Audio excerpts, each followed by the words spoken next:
이 식사를 했다라고 얘기를 했는데 그 카드 술집 가기 전에 카드를 확인을 해보니까 근처 곱창구이 식당에서 19만 6천 원어치 식사를 하고 똑같은 카드로 술집에 가서 맥주집에 가서 10만 9천 원어치 맥주를 먹었던 것입니다. 청와대가 명백하게 거짓말한 것입니다.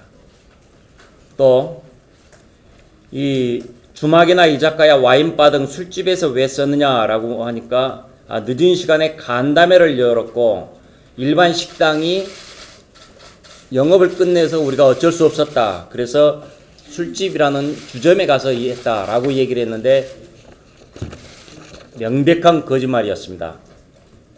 그리고 이 상당수가 실제 내용을 보면은 식당에서 식사를 제대로 하고 그 카드를 가지고 술집에서 2차를 했던 것입니다. 이 사례가 5개나 지금 적발이 되고 있습니다. 첫 번째가 2017년 6월 19일 날 20시 57분에 식당에서 21만 8천 원어치 식사를 하고 그리고 1시간 반 뒤에 삼청동 비어에서 12만 5천 원어치 맥주를 먹고, 두 번째가 2017년 10월 12일 20시 57분에 광화문이라는 상호에서 17만 2천 원어치를 밥을 먹고 그리고 2시간 뒤인 22시 57분에 민속주점에서 9만 9천 원어치 술을 먹고, 세 번째가 2017년 12월 3일 19시 55분에 곱창집에서 19만 6천 원의 밥을 먹고 그리고 똑같이 2시간 뒤에 골목뭐라는 술집에서 10만 9천 원어치 술을 먹었습니다. 네 번째도 마찬가지입니다. 2017년 10월 25일 20시 16분에 16만 4천 원어치 밥을 먹고 똑같은 카드로 1시간 반 뒤에 JS 바라는 4만 원어치 술집에 가서 4만 원어치를 먹었습니다. 다섯 번째는 2018년 6월 8일 20시 54분에 참치집에서 25만 원어치 식사를 하고 그리고 1시간 뒤에 JS 뭐라는 바에서 5만 5천 원어치를 술을 먹었습니다. 그리고 또 을지훈련 기간 중에 재난 대비 상황인데 왜 술집에 갔느냐, 그러니까 이건 추측성 보도다. 우리는 정상적으로 타당하게 집행했다. 정확히 점검해서 모든 건에 대해 순차적으로 설명하겠다 라고 얘기했지만 지금까지 아무런 설명을 못하고 있습니다. 이런 것들이 결국은 잘못된 업추비의 내용들을 분명하게 드러내고 있습니다. 그리고 제가 이렇게 지금 말씀드리는 것에 대해서 정부에서는 비인가 재정정보 무단 유출 논란이라고 얘기를 하지만은 거짓입니다. 잘못된 프레임입니다. 비인가가 아닙니다. 지금도 열려 있습니다. 그리고 무단 유출, 허락을 받고 빼내야 된다라고 하는 이제 무단이 아닙니다. 그리고 유출, 제가 다른 데로 바깥으로 빼돌린 것도 아닙니다. 이것은 정확히 말하면 재정정보 누출 사고입니다. 남은 적폐고 우리는 깨끗하다. 그렇게 선전했지만은 실제 모습은 이전과 똑같은 그런 내로남불이었습니다. 잘못했으면 반성하고 그냥 고치면 되는데 되레 지적한 사람한테 거짓말이다 라고 뒤집어 씌우는 적반하장, 이 정권의 모습입니다. 잘못됐습니다. 이상입니다. 지난 10월 12일 정무위 국감에서 두 가지 감추어졌던 그런 사실이 밝혀졌습니다. 그 하나는 미국 재무부의 요청으로 우리 은행 7군데와 컨퍼런스 콜이 있었다는 사실입니다. 이것은 굉장히 중요한 사건이고 상황이고 아주 이례적이고 유례없는 이런 일임에도 불구하고 이것이 감추어졌습니다. 이것을 밝혀냈고, 또 하나는 답변 과정에서 10월 10일 날 이와 관련된 준법 감시인 회의라는 것이 개최가 됐다는 사실이 밝혀졌습니다. 그런데 이것과 관련된 아주 구체적인 상황을 저희들이 파악할 그런 이유가 있다고 생각합니다. 그래서 준법 감시인 회의 자료를 감춤없이 공개하라고 촉구를 했는데, 이와 관련해서 좀 보도를 보니까 지난 10월 4일 날 미국 재무부 해외 자산 통제국에서 세컨더리 제재 리스크를 공식적으로 언급을 했고 그 구체적인 대상을 466건이나 구체화했습니다. 이 상황에 대해서 우리 국민들이 정확하게 아셔야 될 필요가 있고 우리 당에서 이 부분을 정확하게 규명을 해야 될 일이라고 생각하고 있다는 점을 말씀드립니다.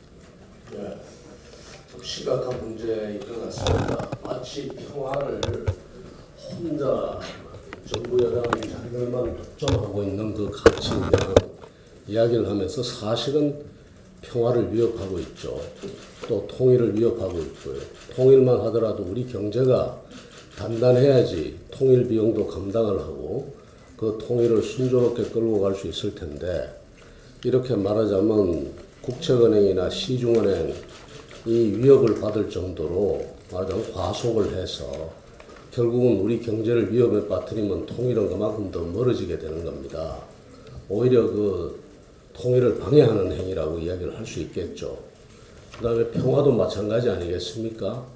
평화라는 것은 양쪽의 신뢰를 바탕으로 해서 성립이 되는 건데 신뢰를 쌓기 위해서는 당연히 정찰 기능이라든가 이런 것은 더욱더 강화해서 서로가 무기가 움직이는 거라든가 병사가 움직이는 것을 잘 볼 수 있을 때 그렇게 해서 신뢰가 쌓이면서 평화가 자리를 잡는 건데 그런 것을 전혀 볼 수 없도록 정찰 기능을 다 세계 어느 곳에서 과연 이렇게 말하자면 평화라는 이름을 앞세워서 상대의 그 무력이나 그 병사의 병력의 이동이라는 이것을 못 보게 한 사례가 도대체 어디에 있다고 지금 이런 일을 합니까? 어떻게 보면 이 역시도 말하자면 평화라는 이름 아래 오히려 우리 평화를 위협하는 행위들을 하고 있단 말이에요. 오로지 상대가 그 유럽에 가서 아까 그 원내대표님 이야기하셨습니다만 김정은 그 위원장이 대단히 훌륭한 사람이고 그 정권이 대단한 선의를 가진 거라는 아주 그 말하자면 우리 국민이 잘 이해하기 힘든 그 기대 내지는 그 뭐라 그럴까요 막연한 그 어떤 희망 이것을 가지고 실질적인 정책을 이렇게 위험스럽게 끌고 가는 것은 이것은 참 옳지 못하다고 생각합니다. 그런데 이렇게 지적하면 또 뭐라고 하는가 하면 평화의 방해 세력이라고 하는데 과연 누가 평화를 지금 위협하고 누가 통일을 방해하고 있는지를 한 번 더 곰곰이 생각해 볼 필요가 있는 일들이라고 생각합니다. 방금 그 시중은행에 대한 그 어떤가 시중은행과 미 재무부의 컨퍼런스 콜이 있었다는 이야기를 듣고 생각나서 이야기를 드리는 겁니다. 얼마나 우리 경제가 위태로울 수 있는 그런 상황입니까? 이런 부분에 대해서 국민들께서도 좀 따갑게 지적을 해주셨으면 좋겠습니다. 자, 오늘 이 회의에 특별한 토론 사항이 지금 없어서 사무총장도 그렇고 다들 지금 국감 때문에 자리를 비웠는데 뭐 하신 한 말씀만 네. 좀 마무리하고 이 제왕적 대통령 권력에 처해 있는 청와대가 정말 해도 너무한 꼴불견을 보이고 있습니다. 어제 제1야당인 자유한국당이 가짜 일자리 대책과 관련해서 앞으로 강경하게 대처하겠다는 입장을 표명하니까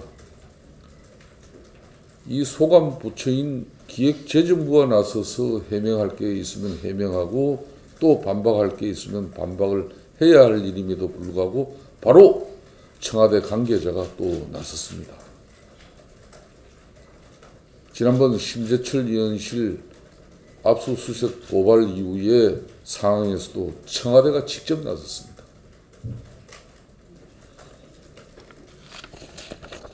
문재인 정부의 이런 행태는 사실상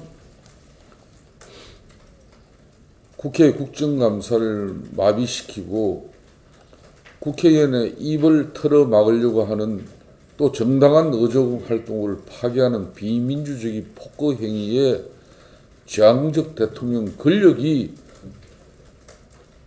앞장서서 나를 따르라 하고 있으니 이게 검찰, 재판부, 경찰, 감사원 전부 가이드라인이 되고 마는 것입니다. 이런 문재인 정권에 대해서 우리 언론에 대해서는 청와대 해명만 적극적으로 실어주고 또 방송해 준다면은 야당이 존재해야 될 이유가 없는 그런 위기에 대한민국은 처해 있다는 사실을 엄중히 말씀드립니다.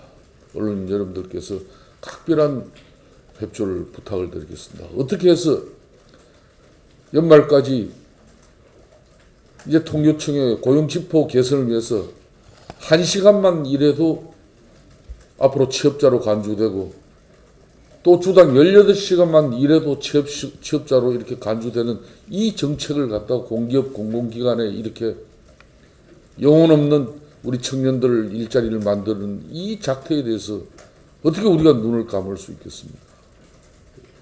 여러분들께 간곡하게 호소드립니다. 오늘 국감 때문에 이제 자리를 다 일찍 일어서야 되고 특별한 그 토의 사안은 작은 토의 사안들이 있습니다. 그 토의 사안은 오히려 그 국감에 참여 안 하시는 분들은 제 비대위원장실에서 이야기를 하고 오늘 그 회의는 비상대책 회의는 여기서 마치겠습니다.